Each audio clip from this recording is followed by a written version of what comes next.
See folks are joining, so just wanted to mention that we'll get started here in just a few minutes. If you have any questions through the presentation as they come up, please feel free to put them in the chat or in the Q&A function at the bottom of your screen. We will do a designated Q&A section at the end of the presentation, and we'll try to get to everyone's questions, and if we don't, we're more than happy to follow up with you directly. So we'll get started in just a minute here. Thanks again for joining.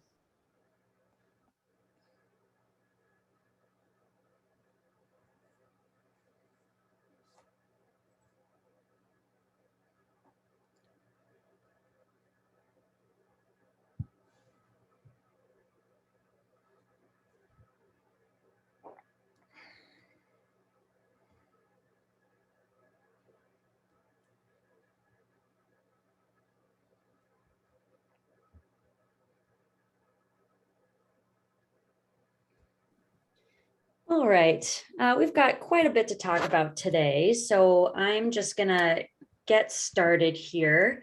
Thank you all so much for being here today.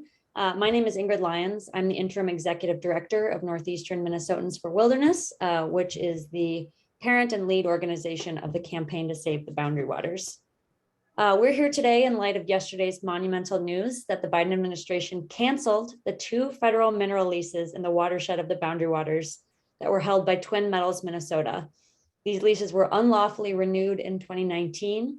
And in this decision and in this news, the administration also restored a key legal consensus that Twin Metals and its parent company, Chilean mining conglomerate Antofagasta, did not have the right to automatic renewal of its leases.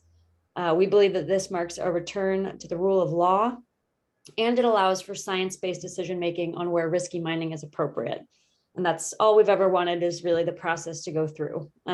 So we're really, really ecstatic about this news. It's a huge step in the effort to permanently protect the boundary waters. And it's needless to say, we would not be where we are here today without all of your support. Thank you so much for being advocates for this one-of-a-kind landscape.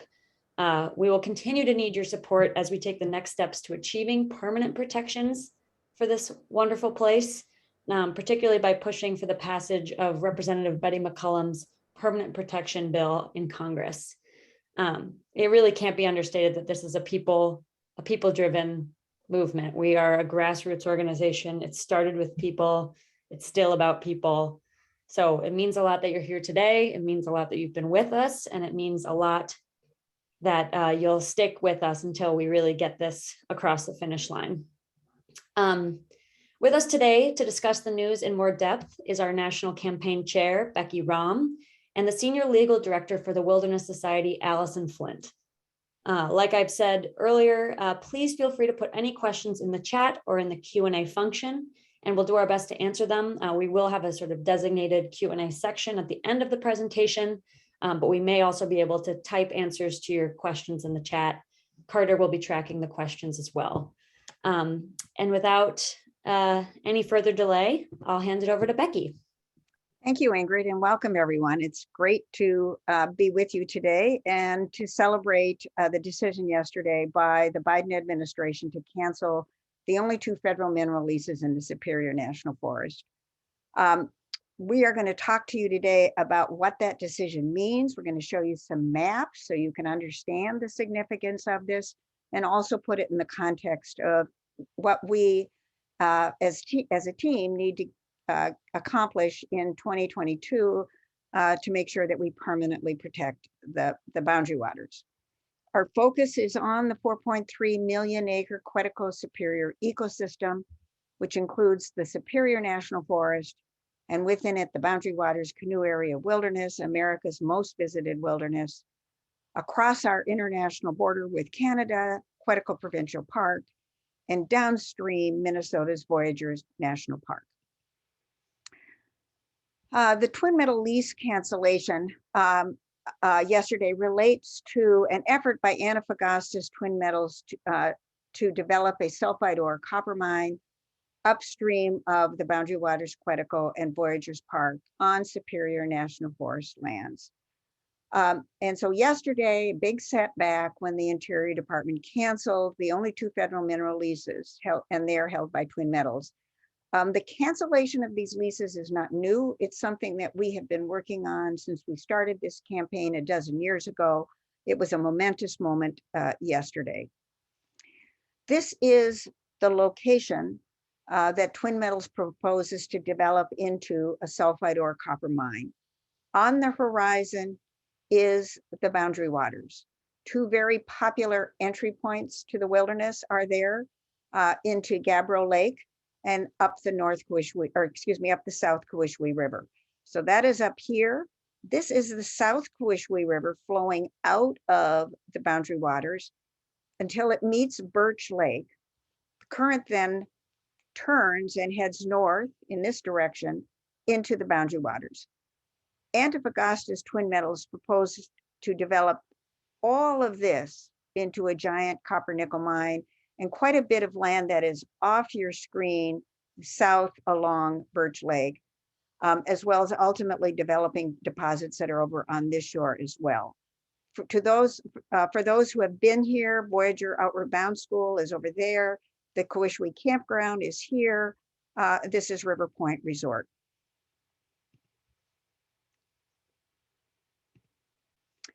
Maps. So we're map people, we're Boundary Waters people, we're Quetico people, we paddle, we love maps. And so in our campaign, we've used maps. This is a map that shows the Boundary Waters, our two entry points into Little Gabbro and Gabbro up the South Kawishwe River.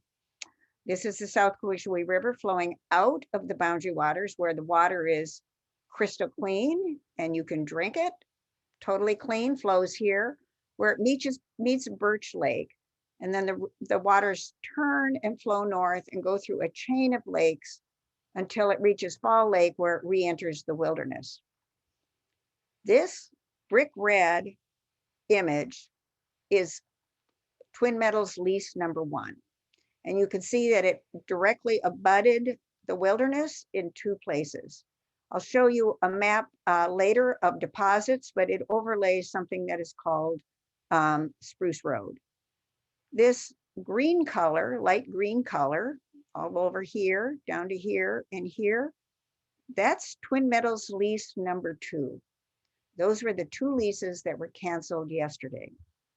The yellow represents an application that Twin Metals filed with the Biden administration for a third mineral lease. So here, you can see all over here, that would have been a third mineral lease.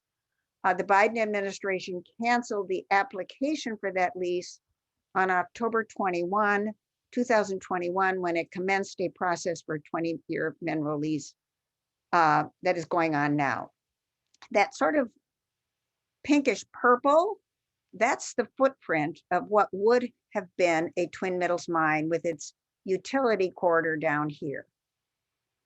These lighter yellow images we can talk about in more detail if you're interested, but they are prospecting permits held by Twin Metals that were extended by the Trump administration. The Wilderness Society and Northeastern Minnesotans for Wilderness challenged those prospecting permits. We did settle with the administration, and they are now subject to a NEPA review, Endangered Species Act review, and Forest Service consent.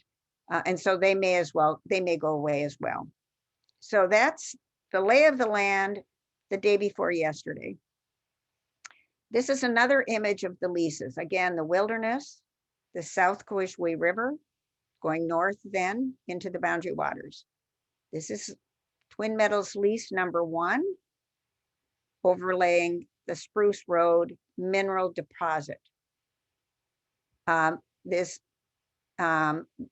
this color, it's sort of light brown, tan.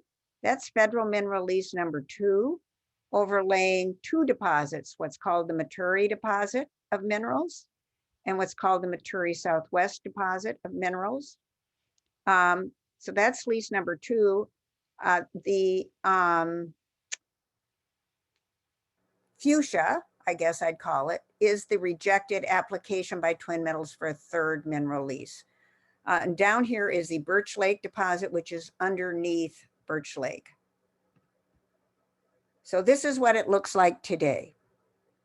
And so you see there are no federal interests over here.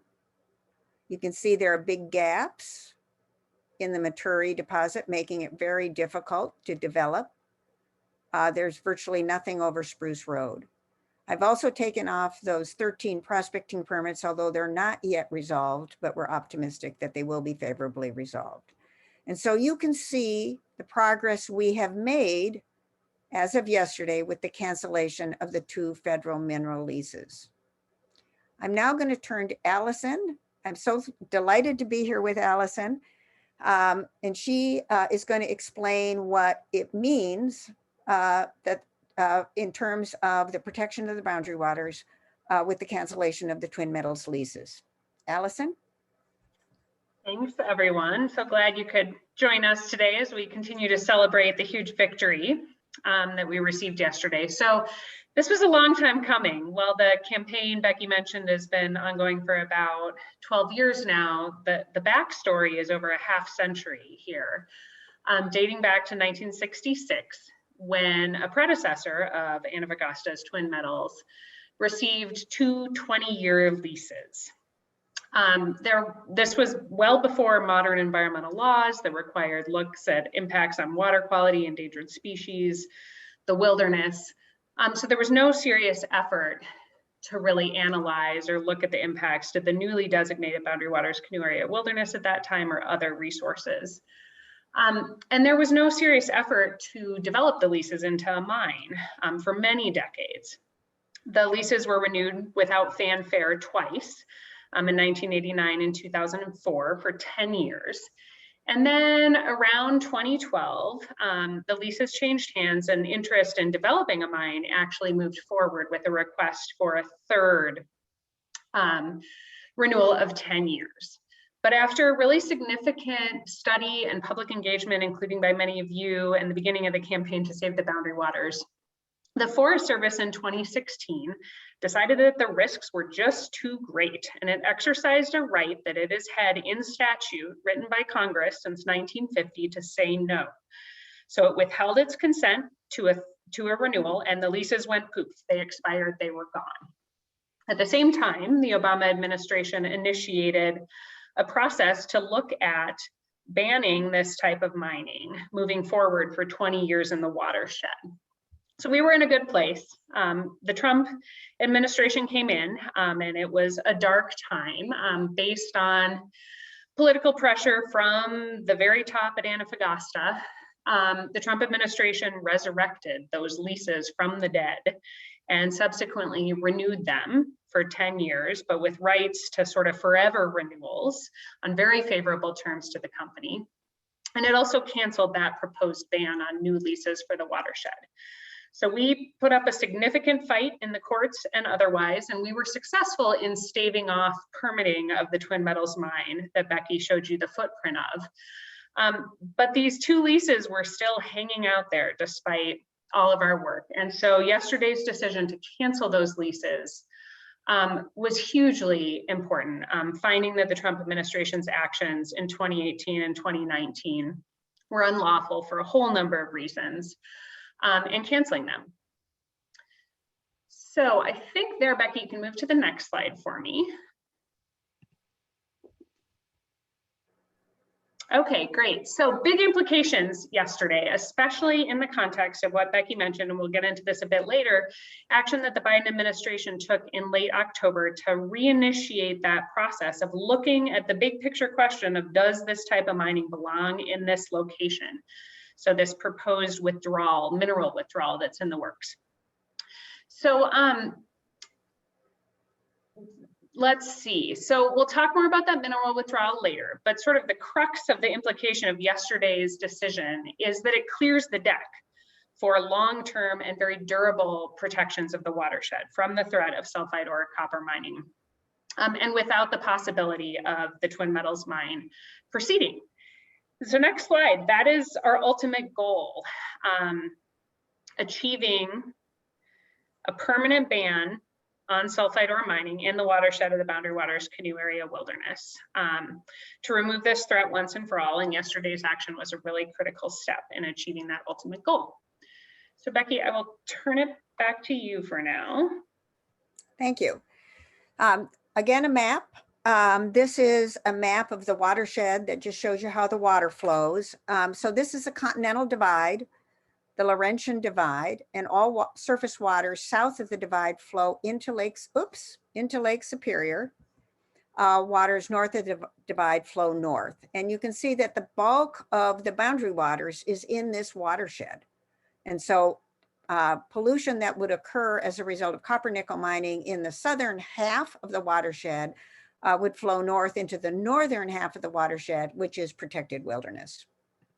And this is one of our GIS maps that depicts what would happen. And this is what it looked like when we started, and we've been successfully whittling away at all of these mining interests over the past 10 years. And this is just a fun graphic depiction, if you call the spread of pollution fun, but it shows you how pollution would have flowed north into the boundary waters, through Fall Lake, into Basswood Lake, down Crooked, into Lac La Croix, and onward. So we approached the problem and the challenge of permanently protecting the boundary waters with a four-part strategy. And I want you to explain today how yesterday's decision fits into that four-part strategy. From the beginning, we have wanted the federal executive branch to commence the federal mineral withdrawal process. We've always felt that a good hard look and an honest look at science and the aspects of this ecosystem would lead to an inevitable conclusion that this was simply the wrong place for a copper mine. But as part of achieving success with a federal administrative mineral withdrawal, we needed to cancel the two Twin Metals leases. And so that's been part of our strategy from the beginning, successful in 2016, a little bit of a setback, and successful again yesterday. The second part of our strategy is federal legislation to permanently ban mining. Congress has the authority to make a 20-year ban into a forever ban.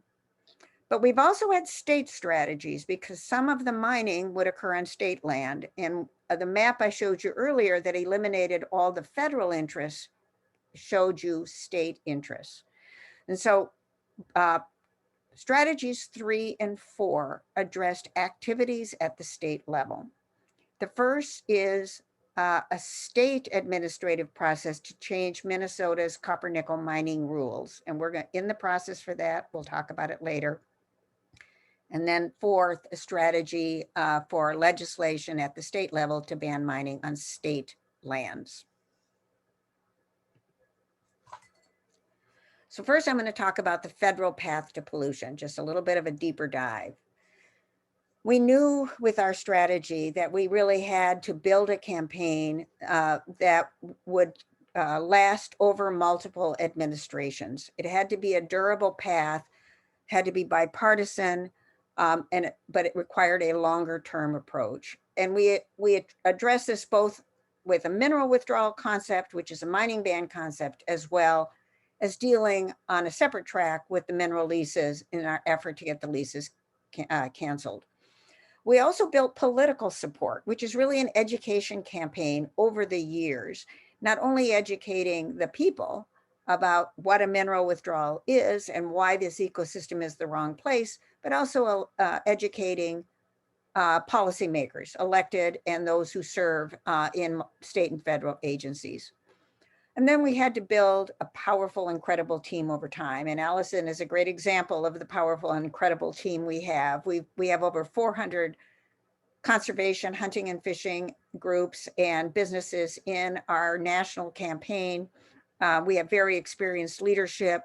We meet actually among the leadership team of all these different groups every week, and we have for years, very carefully coordinating and planning our strategy and our work. And this includes, of course, our Kids for the Boundary Waters, which is a powerful advocacy group. So multiple efforts, we use litigation and science, political action, we build our network, and we engage and help raise awareness. So the federal withdrawal process. I think, Allison, did you want to start here on this Yeah, part? I think you were going to turn it back over to me. So we'll go a little deeper here on understanding this path to permanent protection through withdrawal, especially because that will help you all understand the implications of yesterday's decision and the interplay between these different pathways. So this is sort of an overview of how a withdrawal works. So the action that we got back in late October was the start of a mineral withdrawal study. I imagine many of you participated in the comment period that closed just last week, or the public meetings that were held over the past few weeks. But when that withdrawal study process is commenced, it puts in place sort of a temporary 2-year freeze on new leasing and permitting activities. And the idea there is that we don't want new mining claimants to rush out and try to, get their piece of the ground or the minerals while this longer term protection path is being contemplated. So it puts that in place to give the federal government time to study the environmental impacts, engage the process, engage with the public and with scientists, and ultimately decide whether to put in place a 20-year ban on leasing and permitting in the area. So that process has been started now and is underway. And in this case, especially, these sort of administrative withdrawals that can be up to 20 years often do lead to permanent protection, a permanent withdrawal through an act of Congress. So I think you can go to the next slide, Becky. So this is a little bit deeper in the weeds, but the idea again here of a mineral withdrawal, this notion has been embedded in federal law really for over a century. It was used to protect places like the Grand Canyon, the Rocky Mountain Front outside of Glacier National Park, the gates into Yellowstone, Paradise Valley, where maybe some of you have had the pleasure of going. But the idea is it takes special places or unique resources or vulnerable resources off the table for certain types of activities that would otherwise be allowed on federal public lands. And so in this case, and often it's used to ban issuance of new mining claims, mining leases, or prospecting permits. So there's the temporary version that can be done by executive action or administrative withdrawal. That's what we're considering here, where the Interior Department has authority by statute that was passed in 1976 by Congress to impose one of those bans for up to 20 years. But importantly, it can also renew the ban after 20 years. So that's a really important public lands conservation tool that we in the Campaigns to Save the Boundary Waters use when necessary. And then there's also the permanent flavor that only Congress can put in place. And Becky's going to talk more about our legislative work later. So next slide. So a little bit about the process so far. So the Forest Service on October 21st said, we don't think this type of activity belongs on the Superior National Forest on about 250,000 acres in the headwaters of the Boundary Waters, the watershed where a Twin Metals mine would be located. And so they did what's called an application for withdrawal, where they sent it to the Interior Department and said, we want you to take these minerals off the table. That initiated, again, that 2-year temporary freeze. And now we're into the process of the federal agencies conducting an environmental review process, studying the impacts, and ultimately asking and answering the question that has never been formally determined by the federal government in this watershed of, does sulfide ore copper mining belong in this water-rich environment and in the headwaters of our nation's most popular and beloved wilderness area? We believe the answer is clearly no, and that's what the science will show. And so the important caveat, though, about this tool, a mineral withdrawal, is that it's not retroactive. So these types of bans don't go back into the past and apply to leases or claims or permits that were already in place. Those are often called valid existing rights. And so if the Twin Metals leases had remained in place, they could be considered valid existing rights, and there was the potential that a Twin Metals mine could still be built. So yesterday's action is so important because it cleaned the slate. It paved the way for a clean mineral withdrawal, something that is already in process and in the works. The wheels are turning, and hopefully ultimately permanent protection through a legislative withdrawal without a significant threat of a twin metals mine being able to be put in place in the future. So, and then next slide, this is just a picture of, in tan, the lands that would be subject to that proposed mineral withdrawal. So you can see, let me get my cursor there. Becky, can you put your cursor by, yep, there's Birch Lake in the area we were talking about in the zoomed in maps that Becky showed, where the proposed twin metals mine is. And then also another 225,000 or so acres of lands that flow into the boundary waters where there's been interest through prospecting, exploration, and otherwise for developing additional mineral deposits. So I think back to you, Becky. All right, so now we're going to talk about how we get to permanent protection, and that's Federal Bill HR 2794. Congresswoman Betty McCollum has been a real champion for the boundary waters, and she introduced a bill in the last Congress and then reintroduced it in this Congress. It's now called HR 2794, and it makes permanent a federal mineral withdrawal. Now, you might notice the acreage is different than the acreage Allison just talked about. And that's because when Congresswoman McCollum first introduced her bill in 2020, the current federal mineral withdrawal process had not started. She looked to the federal mineral withdrawal process that had started in January of 2017, which was unfortunately cut short by the Trump administration, and she used that acreage for her bill. So her bill is a little larger than the current Biden administrative process. It covers an additional 9,000 acres. It's all federal land and minerals in the watershed of the boundary waters. In the last Congress, the House Natural Resources passed out the bill. We anticipate there to be hearings and the same action in 2022. Importantly, and how these things connect is the consideration of the analysis that the Forest Service is now undertaking for the administrative withdrawal. That science-based analysis can be and should be a springboard for passage of Congresswoman McCollum's bill. It creates the basis, the science basis that should be able to persuade Congress to permanently protect the boundary waters. There are opportunities in 2022 for such a bill to pass. It is periodically Congress considers packages of public land measures, a package that might include wilderness bills, such as bills that are now have been introduced for wilderness areas in Colorado. They consider designation of wild and scenic rivers. Congress also considers other permanent mineral withdrawals. For example, 1 million acres around Grand Canyon National Park to protect the Grand Canyon from uranium mining, or a bill to protect Chaco from oil and gas development.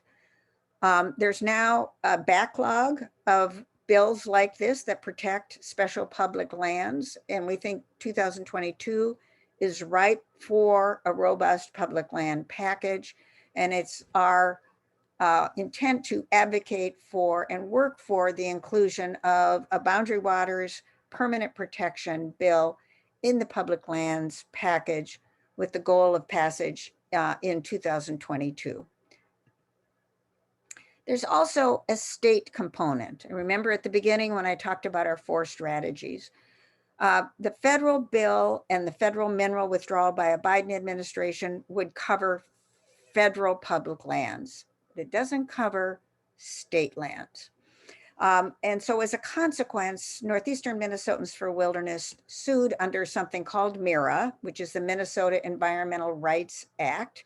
And we brought a challenge against the DNR claiming that its copper nickel mining rules were inadequate to protect the boundary waters because they allowed copper nickel mining in the headwaters area of the Boundary Waters watershed, the 50% that lies south of the wilderness. Long story short, we've made great progress in our lawsuit. The court entered an order last fall, followed by a DNR procedural order that set up a process to reconsider its rules.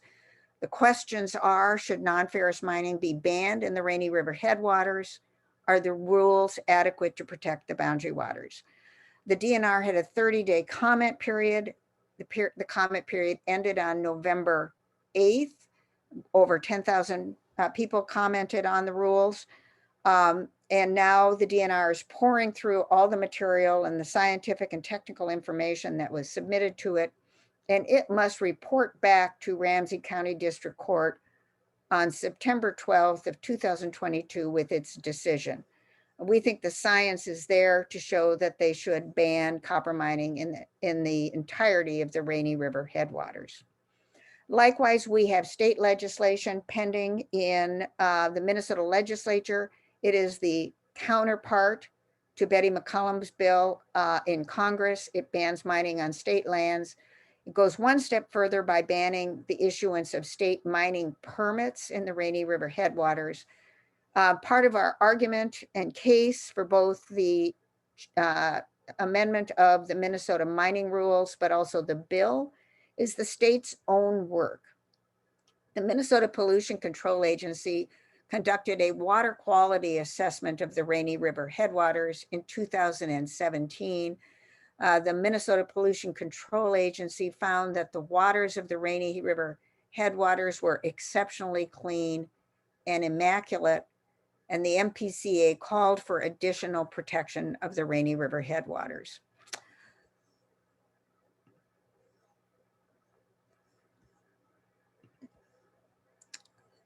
Well, this is supposed to be a video, but it doesn't run on a PowerPoint, but this is Vice President Walter Mondale, who worked for years to protect the boundary waters, wrote 5 op-eds urging that sulfide or copper mining be banned in the watershed of the boundary waters. He was a real dedicated hero to the cause.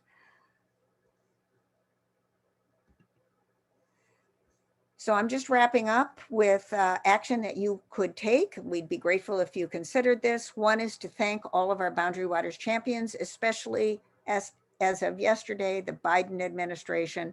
They deserve our thanks for commencing a mineral withdrawal process for a 20-year mining ban.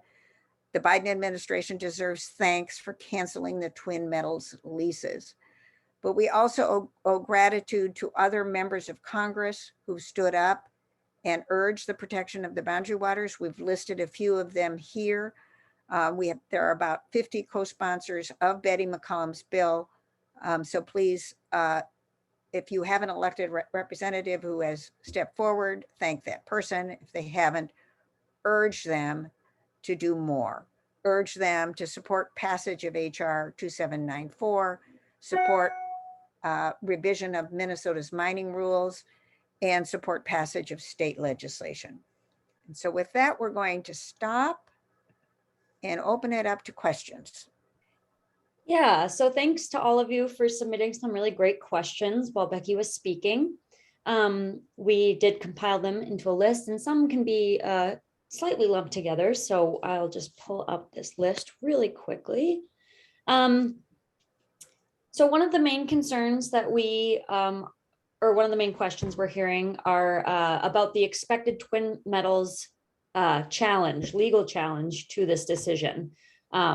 Is the twin metals project really gone, or what are their options for moving forward in light of yesterday's announcement? Allison, it sounds like your question. Yeah, I can start with that. Well, Twin Metals stated yesterday that it intends to challenge the decision. That's not a surprise to any of us. We'll have to see and take a look at what that lawsuit looks like, but I think we can expect them to file a lawsuit in federal court challenging the cancellation of their leases on a whole number of grounds, including challenging the legal rationales that the Biden administration put forward yesterday for why their leases are invalid. And we'll be there taking a look at that lawsuit and seeing what we can do to help defend the Biden administration against that challenge. But ultimately, we don't know what the company is going to do. And, we feel very confident that yesterday's decision pounded the nail in the coffin on the current Twin Metals proposed project and mine plan EIS that the Trump administration tried to initiate. That was an environmental impact statement that was supposed to look at actually permitting the mine that Becky showed you the pictures of, right? Which would have been sort of the last step before the company could break ground on actually building the type of polluting mine that we're talking about. So that project, without their 2 federal mineral leases and then the 3rd lease that they had applied for, without those in place, they cannot proceed based on what they've submitted, and we're going to have to continue to assess next steps. I mean, importantly, the state level work that Becky talked about is critical too for knocking out some of the state level permits and leases that are in place. So we feel like we're in a really good place. Was there anything, Becky, anything to add or anything else on that sort of topic? I think you did a great job. Thank you. Great. Yes, thank you. Another question that we got in a few different iterations is, Becky, if you could speak a little bit to the status of our Minnesota senators, Senator Smith and Senator Klobuchar, with regards to either a Senate companion bill or how they feel about permanent protection of the boundary waters. Thank you. Senator Tina Smith urged the Biden administration to restart the mineral withdrawal process. So she deserves thanks and credit for that. Both Senator Smith and Senator Klobuchar supported language in an appropriations bill back during the Trump administration, urging the restart of the canceled mineral withdrawal process by the Trump administration. I think they're both waiting to see the Forest Service analysis. They both say they support process, following the right process, and we're in that right now with the administrative mineral withdrawal, and they both support science-based decision making. And so for both of them, a solid, credible analysis by the Forest Service is important. Now, having said that, neither of them has committed to introducing a companion bill to Betty McCollum's bill. I think they're taking it step by step. Great, thank you. We've got a question also specifically to some of what we heard during the public comment meetings. What do you say to people who say that copper will be mined elsewhere for the electric revolution coming due to the phase out of fossil fuels? So sort of that question about some critical mineral points. Let me take the first stab at that. It's important to make the transition to a green economy. I think we all agree on that. But it's also important to make wise decisions about where we go after whatever metals we might need for the transition to the green economy. The deposits that Twin Metals would seek to mine are very low grade deposits. America doesn't have a whole lot of some of the minerals like nickel and cobalt that are needed for a transition to a green economy. And overall, the deposits that Twin Metals had hoped to exploit are insignificant, every single metal you can think of, in terms of the United States transition to a green economy. Moreover, Antofagasta, the parent of Twin Metals, operates copper nickel mines in South America, and it sends its metal concentrates to China for processing, where they're sold on the world market. And so really here, the amounts are insignificant when you talk about US transition, and the conversation is actually irrelevant. Most of our metals that are needed, in fact, all the metals like copper, nickel, cobalt.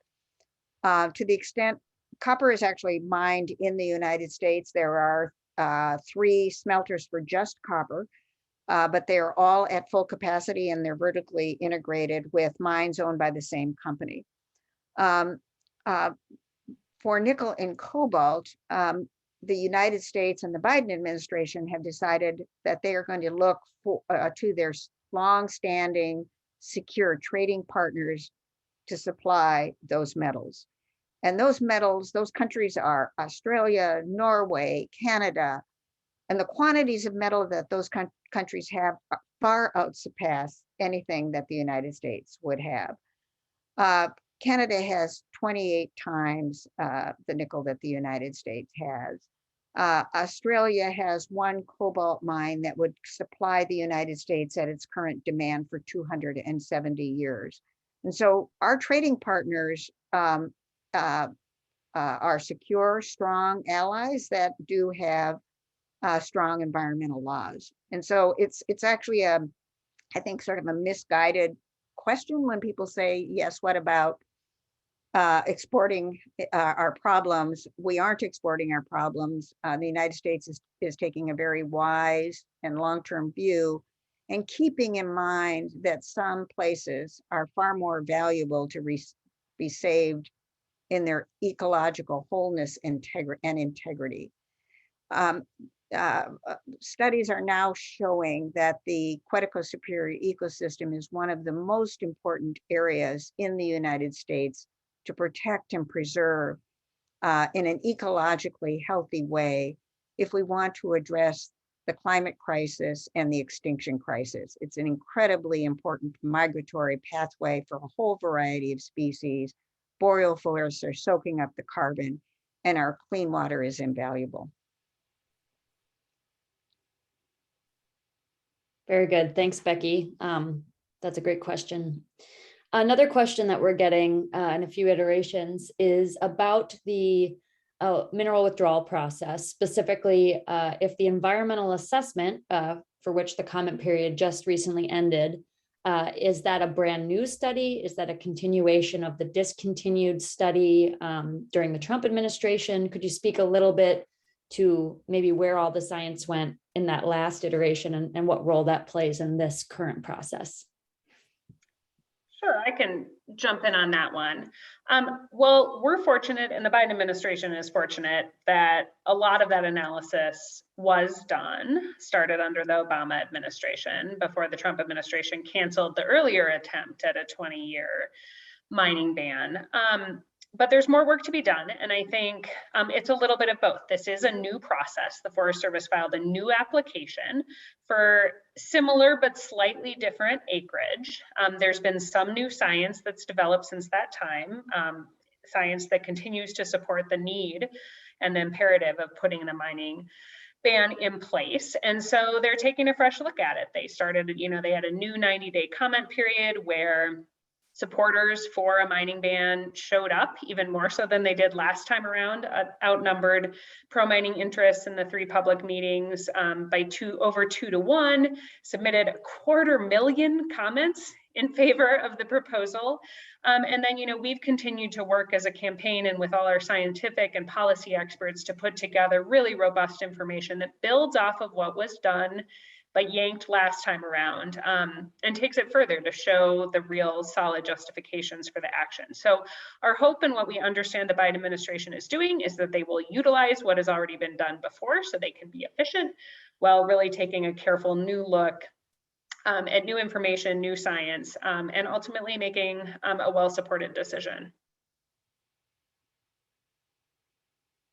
Great. Thank you so much. Becky, would you like to add anything or? I thought I don't have anything to add. Allison did a great job. Thank you, Allison. Excellent. We've got a question, there's a great appreciation for our sort of very scientific and policy oriented approach to this campaign and this issue. But there is some interest also in the impacts of mining on things like the sense of place and Indigenous rights. Could you speak a little bit to maybe the recreation-based economy as well as 1854 treaty authority and lands? I can start. The wilderness character of the Boundary Waters has been an important aspect of, if you will, our case for protecting the Boundary Waters. And that is what actually drives a lot of the team members who work through this broad coalition. Their love for the place, the sense of place, the importance of wilderness character is a key part of what we're trying to save. All of the arrowhead of Minnesota, all of the area covered by the Superior National Forest and the Boundary Waters is what's called ceded territory. So it was lands that were ceded by the Ojibwe people, the Anishinaabe, pursuant to a treaty called the 1854 Treaty.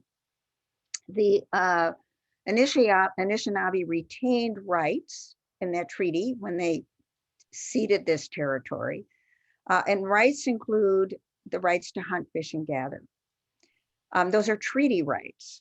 And the Minnesota Chippewa tribe and the bands that are party to that treaty have a nation-to-nation relationship with the federal government. Interior Secretary Deb Haaland, who herself is a Native American person, takes this responsibility very seriously. And so I am confident that there will be significant and meaningful consultation between the Anishinaabe people and Interior Secretary Haaland and her team, as well as the Forest Service, as they go forward with analyzing the impacts that proposed copper nickel mining would have had in this place. We respect the Anishinaabes' voice that they speak on their own and have their direct consultation, and we don't seek to usurp that. We're honoring and respecting their right to pursue that. Allison, did you want to add anything? No, I think you covered the Indigenous rights and interest angle well, Becky. I mean, I would say in terms of other sort of human impacts, right, rather than the ecological, you know, we've spent a lot of time looking at public health impacts, including to local community members who eat fish, drink water, not just limited to Indigenous individuals, looking at impacts around mercury contamination and levels in fish tissue, impacts to drinking water, air quality, really a lot of human angles in addition to the economics pieces and those of us who love to just go recreate in the wilderness. So I feel like we have, you know, our talking point always is water contamination, you're going to ruin the wilderness. That's always number one. But those other pieces are there, and it's a very multifaceted issue in terms of the likely and expected impacts associated with this type of activity in this water-rich, interconnected, irreplaceable environment. And I feel confident that the Forest Service and the Bureau of Land Management will be looking at all those different socioeconomic and ecological impacts in the withdrawal study process that they're performing now. Great, thank you so much. So this question, I'll sort of lump two questions together a little bit here. We've gotten some questions about how to counter arguments that this is really a jobs versus the environment, we need the jobs kind of debate. And additionally, folks would like some help understanding the difference between this project and the other iron-based projects in the area. You know, what makes this different?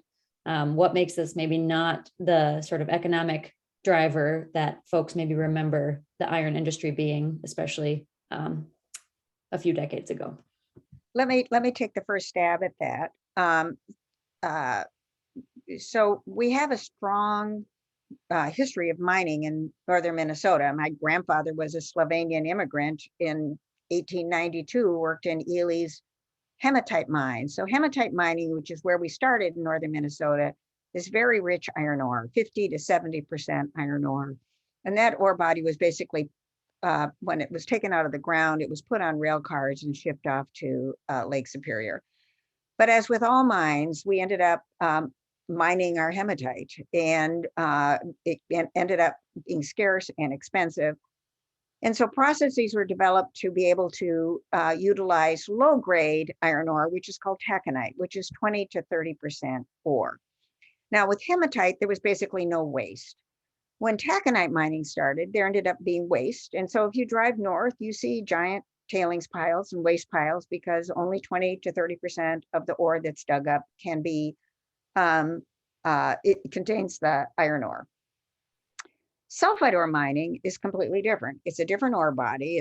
It's a different complex. It's not the Bawabic iron ore complex. It's in sulfide bearing ore that is in something called the Duluth complex. The Duluth complex has been recognized by the EPA as being acid generating for 50 years. This is nothing new.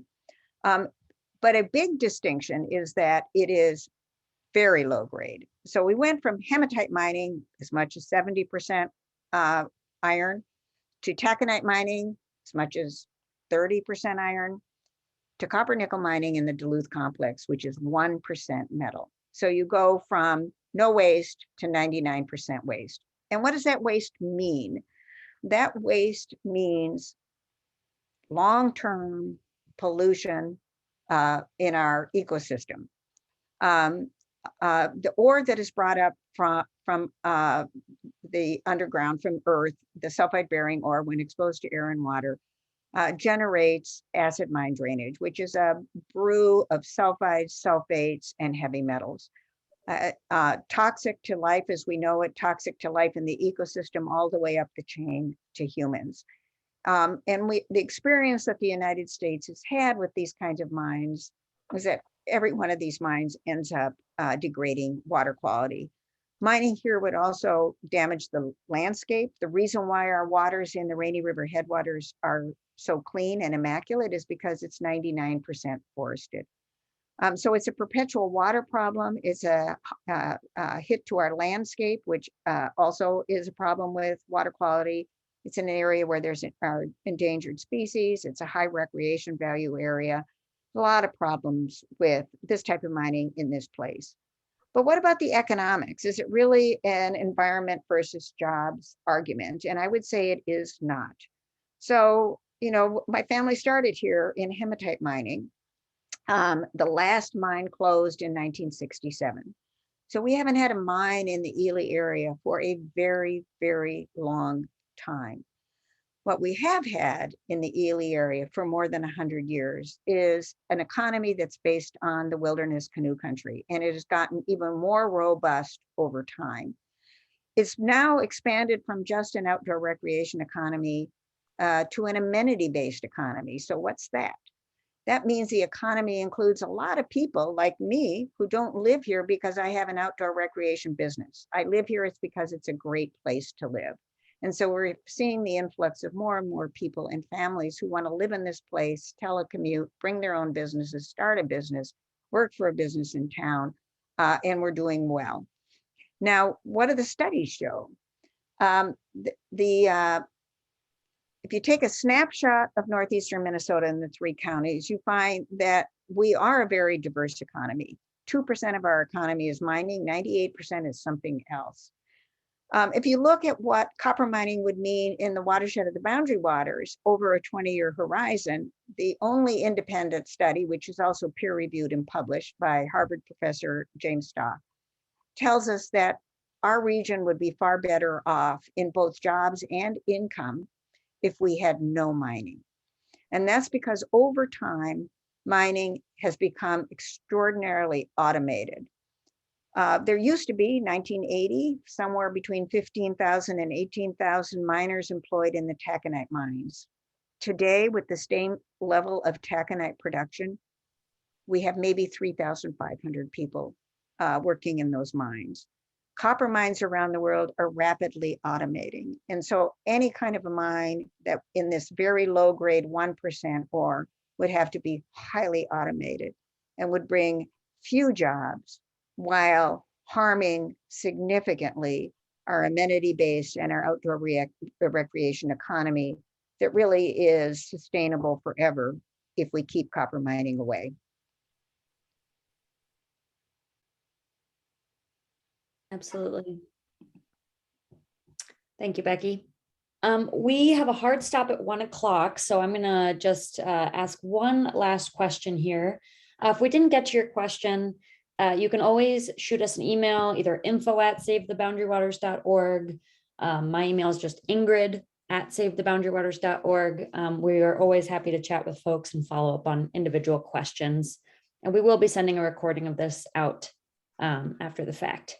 So keep an eye out for that, and we're happy to answer any other questions. The last sort of question that's been somewhat frequent is about if there's a concern over the state and private lands within the watershed. And I know we talked a little bit about our state strategy, but if you could go into that a little bit, one or both of you, that would be great to wrap it up.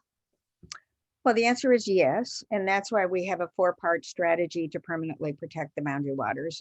We're hopeful and optimistic that when the Forest Service completes its environmental assessment of the impacts of copper nickel mining on the boundary waters, and Secretary Holland, we hope optimistically, orders a 20-year mining ban, that the state will be a partner in protecting the wilderness, which is the history of our area. The state and the federal government have worked together since 1902 to protect the canoe country. And we're optimistic and hopeful that it will happen again, and that our request for the rule change with the Walz administration will be successful. And our hope is that our legislature will follow Congress and also permanently protect the wilderness. Great. Any final comments from either of you? Thanks for participating. Allison and I are ready and willing to answer any further questions. Allison, thank you so much for joining with us today. It's always a pleasure to work with you. And Ingrid, thank you for moderating. My pleasure. I'd just say, you know, from the perspective of an advocate and an attorney who works for a large national advocacy organization, having partners like the Campaign to Save the Boundary Waters and Northeast Minnesotans for Wilderness and individuals like you all who work to protect this place is just a potent strategy. So it's just a pleasure to be able to work on this issue, which is one that's near and dear to my heart. I'm a Minnesotan originally and love the Boundary Waters as much as many of you, I'm sure, and am still just basking in the victory that we achieved yesterday. It's such a key step, and excited to roll up our sleeves and keep working towards permanent protection. Great. Thank you so much, Allison. And thanks everyone for joining. Thank you so much for your support, and have a great rest of your day. Thank you.